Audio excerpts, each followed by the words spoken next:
네, 최진봉의 시사 포커스 성공회대 최진봉 교수와 함께 하겠습니다. 안녕하십니까, 교수님? 네, 안녕하세요. 네, 추미애 법무부 장관이 윤석열 검찰총장을 직무에서 배제시키고 징계를 청구했습니다. 헌정사상 초유의 일인데요. 추 장관은 왜 윤 총장을 향해서 이렇게 강수를 둔 걸까요? 일단 아마 이제 검찰 개혁이라는 부분이 가장 먼저 떠오르는데요. 검찰 개혁을 하려고 여러 가지 추진하는 과정에 있어서 검찰의 저항이 있다 이렇게 판단한 걸로 보여집니다. 물론 이번에 이제 추미애 법무부 장관이 검찰총장을 징계에 넘긴 것은 그것과 직접적인 연관이 있는 건 아니에요. 근데 큰 틀에서 그렇게 보여준다는 말씀을 드리는 것이고요. 예. 아마 이제 아시는 것처럼 감찰을 했잖아요. 감찰 지금 진행되는 건도 있고 지금 이번에 1차적으로 감찰을 끝냈는데 감찰된 내용을 봤을 때 검찰총장이 직무를 수행하기가 어려움이 있다라고 법무부 자체적으로 판단이 된 것 같고 그래서 이제 그 감찰 내용 6가지 조목을 말씀을 했는데 그 6가지 내용으로 봤을 때는 검찰총장이 직무를 계속 수행하는 것은 부적절하다. 그래서 아마 직무 정지하고 징계위원회 회부를 한 걸로 보여집니다. 물론 이제 여러 가지 제가 이게 반드시 검찰총장의 직무 배제가 검찰 개혁과 연관돼 있냐 이렇게 일률적으로 얘기할 수 있는 상황은 아니라고 봐요. 그러나 큰 틀에서 보면 검찰 개혁의 일환의 한 부분으로 볼 수는 있다는 거죠. 왜냐하면 검찰이 워낙 여러 가지 권력을 가지고서 견제받지 않는 권력을 이용해서 본인들의 어떤 그 이익이라든지 아니면 제 식구 감싸기라든지 이런 부분들이 있었다고 하는 부분들이 보여지는 것들이 예컨대 뭐 예를 들면 판사 사찰 문제만 해도 이건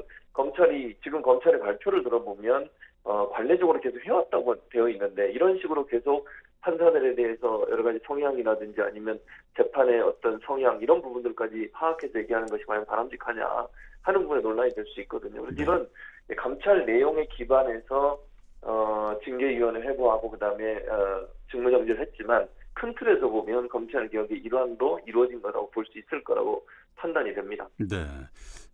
윤석열 총장은 즉시 직무 집행정지 취소 소송과 집행정지 신청을 했는데요. 자, 이런 윤 총장의 대응 어떻게 보십니까? 뭐 지금 상황에서 본인이 그런 대응을 안 하면 선택할 수 있는 여지가 별로 없어요. 뭐 예컨대 사상 초유의 이런 표현을 많이 쓰지 않습니까? 왜 그랬냐면 지금까지 검찰총장들은 징계위 회부한다거나 아니면 감찰을 시작하기 전에 옷을 벗었어요. 그렇죠. 대부분. 근데 유일하게 이제 윤석열 총장만 그럼에도 불구하고 이제 직을 유지하고 있거든요. 그러다 보니까 처음으로 검찰총장이 징계위원회 회부되고 감찰을 받는 상황이 된 건데 윤 총장의 입장은 분명한 것 같아요. 본인의 임기를 끝까지 채우겠다는 의지를 갖고 있는 것으로 보여지고 그런 상황이라고 하면 지금 상황에서 가만히 있는 것은 본인이 선택할 수 있는 카드가 아니라고 봐요.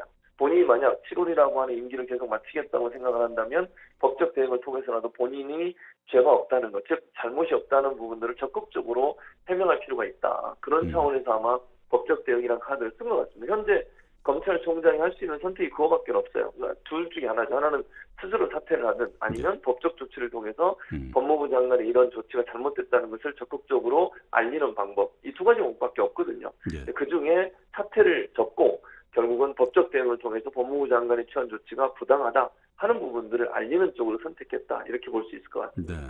자, 이렇게 되면은 윤 총장 임기 전에는 결론이 나기가 쉽지 않겠군요. 그렇죠. 이게 제가 볼 때는 이제 그 취소 2가지를 했거든요. 2가지인데 하나는 뭐냐면 직무 정지를 이게 잘못됐으니 직무 정지 조치의 효력을 없애달라고 하는 가처분 신청을 했어요. 그거는 약 한 빠르면 2주에서 3주 안에 나옵니다. 법원에서 결과가. 근데 지금 말씀하신 본안 소송, 즉 그 징계위원회 회부에서 징계에서 어떤 결과가 나왔을 때 그 징계를 아예 취소해달라고 하는 소송 오래 걸릴 수밖에 없어요. 이게 잘못하면 대법원까지도 갈 수 있거든요. 그러면 7월을 넘어갈 확률이 높아지죠. 그래서 지금 관심을 끌고 있는 소송은 뭐냐면 2개 중에 하나, 첫 번째 소송이 아까 말씀드린 것처럼 효력 정지를 해달라고 하는 가처분 신청이거든요. 그러니까 직무에 배제시킨 이 일이 잘못됐으니 그 효력을 정지시켜달라고 행정소송을 한 이 가처분 신청이 어떤 결과가 나올 거냐가 중요합니다. 두 사람 중에 한 명, 예컨대 가처분 신청이 인용이 되거나 기각이 될 텐데 인용되면 검찰총장을 징계하고 그다음에 직무에서 배제한 게 적절한 판단이다라고 법원이 판단을 해주는 것이고 기각을 하게 되면 다시 말씀드리면 반대로 얘기하면 기각을 하게 되면 법무부 장관이 결정이 맞다고 법원이 손을 들어주는 것이고요. 반대로 이걸 인용하게 되면 가처분 신청을 받아들여서 직무를 다시 하도록 만들어주면 법무부 장관의 조치가 잘못됐다고 음. 판단이 되는 거잖아요. 그래서 이 둘 중에 어떤 결과가 나오든 두 사람 중에 한 사람은 상당히 안 좋은 상황에 빠질 수 있어요. 여론이 안 좋아지고요. 예. 조치가 법무부 장관의 조치가 정당했냐, 정당하지 않았느냐에 대한 여론에 큰 영향을 미칠 수 있는 법원의 판단이기 때문에 이 가처분 신청이 어떤 결과가 나오느냐가 분수령이 될 수 있다. 두 사람 중에 한 사람에게는 상당히 치명적인 역할을 할 수 그렇습니다. 있는 그런 결과가 나올 수 있다고 예. 보입니다. 가처분 신청 결과가 굉장히 중요하군요. 네, 자, 그렇습니다. 일각에서는 추 장관의 윤 총장 직무배제가 현재 정권을 향한 각종 수사에 제동을 걸기 위한 목적이라며 그 라임 옵티머스 사건, 울산시장 선거 개입 사건, 그리고 탈원전 사건을 거론하고 있는데요. 예. 이 사건 회피에 윤 총장이 걸림돌이 되니까 찍어내는 거다. 이렇게 보기도 하던데요. 그 야권이 그렇게 주장을 하고 있죠. 야권에서는 지금 현재 이 상황을 윤 총장을 찍어내는 이유가 정권 관련된 사람들, 인사들에 대한 수사를 막아보기 위한 수단이다. 이렇게 지금 주장을 하고 있고 예.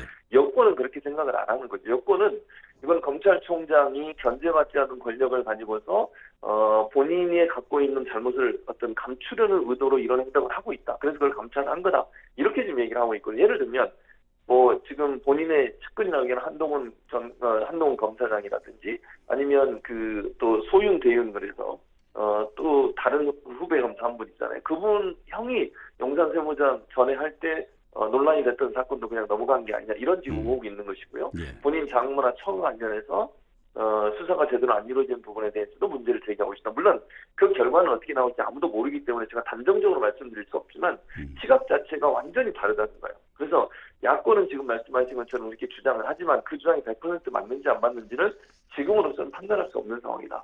다시 말씀드리면 여권은 다른 얘기를 하고 있거든요. 그래서 윤 총장에 대해서는 진보와 보수 진영이 완전히 다른 시각을 갖고 있어요. 결과는 결국 이번에 이제 징계위원회에서 올라온 내용들이 얼마나 이게 증거를 가지고서 정확한 내용이냐, 또 징계가 타당했느냐 하는 부분에 대한 어떤 판단, 이런 부분들이 영향을 미칠 걸로 봅니다.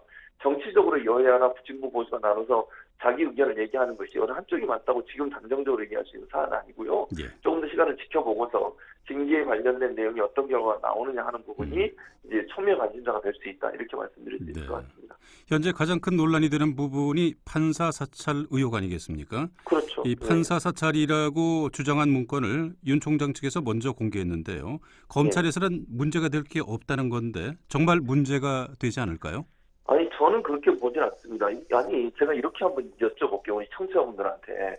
아니, 재판을 임하는 검사가 판사가 어떤 성향을 갖고 있고 평소에 취미생활은 뭘 하고 있고 가족관계는 어떻게 되고 있고 그 사람이 예전에 예를 들면 이런 것도 있습니다.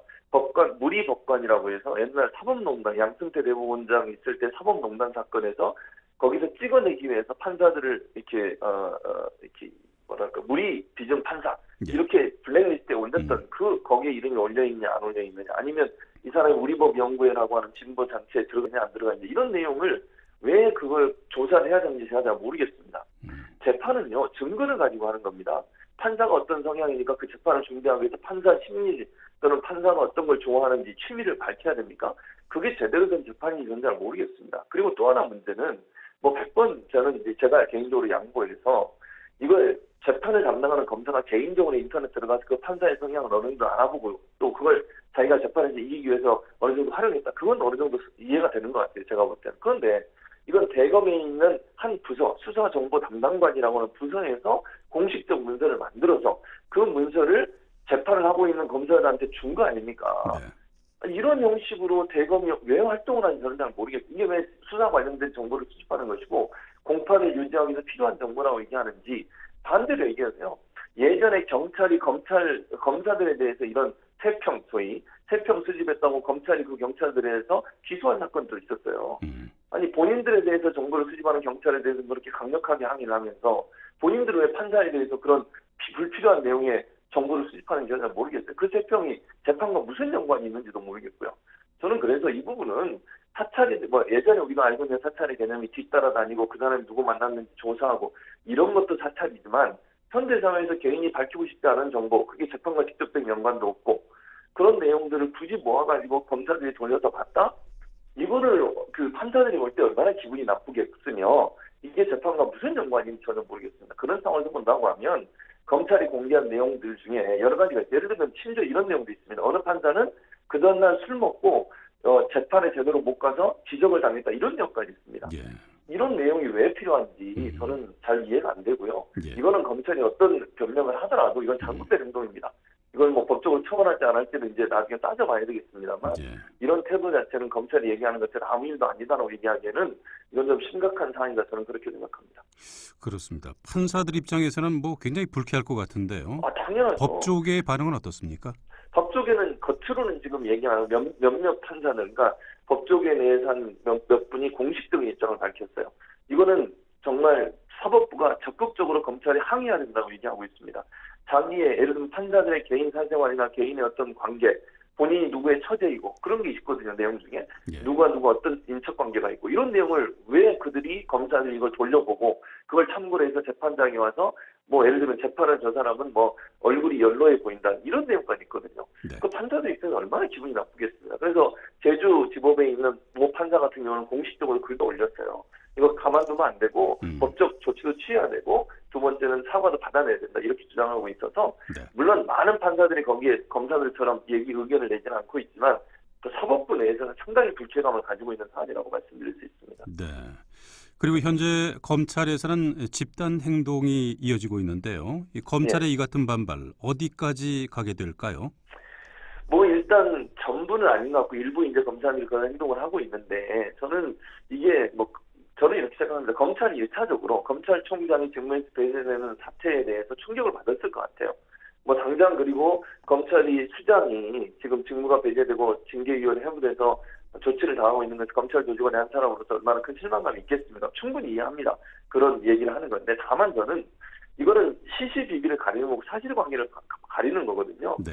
검사들이 이렇게 자꾸 나서게 되면 일부에서는 검사 이기주의 또 조직 이기주의라는 부분들이 부각될 수 있는 위험성도 있다고 저는 봅니다. 특히 검찰개혁이 국민들이 원하는 다수의 국민들이 원하는 방향인데 검찰개혁에 저항하려는 조직적인 어떤 행동 아니냐 이런 비판을 받을 수도 있기 때문에 저는 조심스럽게 접근할 필요가 있다.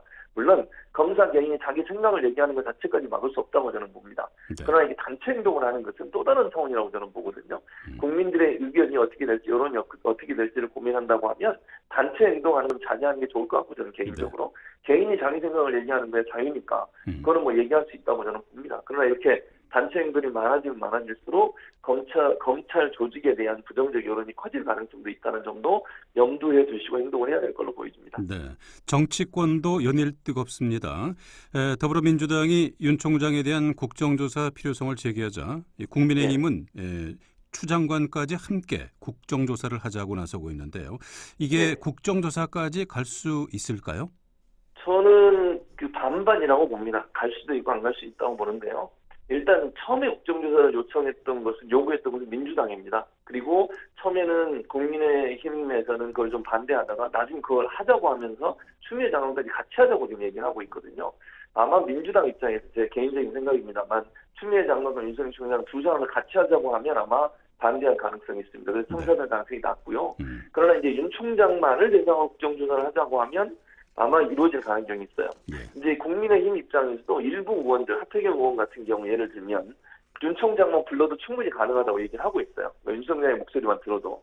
그래서 이 부분은 만약에 여야가 윤석열 총장만 불러서 한다고 하면 어느 정도 가능성이 있지만 지금으로서는 그것도 속단하기는 어렵다. 왜냐하면 윤 총장이 나와서 어떤 발언을 하냐가 또 중요하거든요. 그 발언 자체가 여론에 영향을 미칠 수 있기 때문에 민주당 입장에서는 처음에 그렇게 얘기를 하긴 했지만 아마 신중하게 접근할 가능성이 있습니다. 그래서 제가 반반이라고 말씀드렸는데 민주당의 선택이 지금 현재 명확하게 정해지지 않은 것 같고요. 이런 차원이라고 하면 아마도 성사될 가능성은 50% 정도밖에 안 된다. 이렇게 말씀드릴 수 있을 것 같습니다. 네. 윤 총장 직무 배제에 대해 문 대통령이 침묵하고 있다면서 비겁하다, 마음에 들지 않으면 해임하라 이런 말들이 지금 나오고 있지 않습니까? 문 대통령이 윤 총장을 직접 해임하기는 어려울까요? 지금 현재로서는 저는 어렵다고 봐요. 그게 무슨 말씀이냐면 현재 법적 조치를 윤 총장이 들어갔고 또 법무부는 지금 징계를 하고 있는 상황이니까 징계위원회를 열려고 준비를 하고 있습니다. 네. 이런 상황에서 대통령이 먼저 무슨 말씀을 하는 것은 그 자체가 부적절하다고 저는 생각해요. 1차적으로 저는 아마도 대통령이 어떤 결과가 나오고 나면 그 결과에 따른 반응을 할 거라고 봅니다. 예컨대 징계위원회에서 어떤 조치가 취해지든 아니면 법적 조치를 통해서 윤석열 총장이 조치를 취하는 것에 대한 결과가 어떻게 나오게 되면 그 결과에 따른 조치는 취할 수 있지만 지금 상황에서 대통령이 어떤 말씀을 하시는 것은 정치적 부담이 엄청나게 커질 수 있습니다. 또 두 사람 중에 어느 한 사람이 편을 드는 듯한 모양이 되면서 이게 의도하지 않게 정치적 큰 혼란에 빠질 가능성이 있어요. 그리고 그 모든 부담은 사실은 대통령에 지하되는 상황이 될 수 있거든요. 그래서 제가 볼 때 대통령은 일단 지켜보고 어떤 결과가 징계위원회 결과든 법원의 결과든 결과가 나오고 나면 그 결과에 따라서 조치를 취할 가능성이 있다. 이렇게 보여집니다. 네. 추 장관과 윤 총장의 갈등으로 인해서 공수처장 추천과 공수처법 개정은 뒤로 밀리는 분위기인데요. 예. 이 공수처 연내 출범은 어렵다고 봐야 할까요? 지금 현재는 상당히 어려워졌는데 물론 이제 민주당이 할 수는 있습니다. 법을 바꿔서 할 수는 있는데 제가 볼 때는 그러기엔 조금 어려움이 있을 것 같아요. 시기적으로 봤을 때 예산 정국이고요. 또 하나는 추 장관과 윤 총장이 대결하는 정륜춘돌하는 양상을 보이면서 이 이슈가 다른 이슈를 좀 빨아들이고 있는 상황이거든요. 그래서 민주당이 물론 시도를 할지 안 할지는 좀 지켜봐야 되겠지만 현재로서는 강행하기 약간 부담스러울 수 있습니다. 그래서 연내 출범을 목표로 하고는 있지만 전혀 불가능하다고 지금 말씀드릴 수 없지만 제가 그냥 개인적으로 예견해 보건데 약간 좀 연내 출범이 어려워질 수 있는 상황이 되지 않았나 지금 상황적으로 보면 그렇게 말씀드릴 수 있을 것 같습니다. 네. 지금까지 최진봉의 시사 포커스였습니다. 성공회대 최진봉 교수와 함께 했습니다. 네, 오늘 말씀 잘 들었습니다. 예, 감사합니다.